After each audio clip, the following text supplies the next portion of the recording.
Hey, you guys, it's Ben Greenfield, and I just got done interviewing Jacob Dickson of Dickson's Farmstand Meats.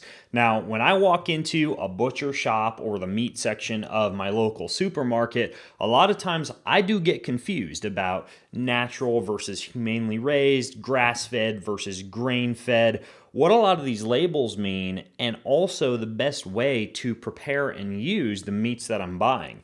Now, Jacob and I went into all this, and I picked up some really interesting facts about, for example, why he's actually okay with the use of antibiotics in certain cases, or why grass-fed meat in many cases is not always the same. And there are some grass-fed feedlots that are good, and then some that really are not that great at all. And so grass-fed does not necessarily mean something is good for you.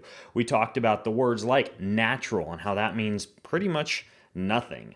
We also talked about the concept between curing meat, dry aging meat, wet aging meat, and whether or not the mold and the fungus that grows on the meat and makes it soft in that process is actually healthy for you, and what you need to be aware of when it comes to purchasing things like charcuterie.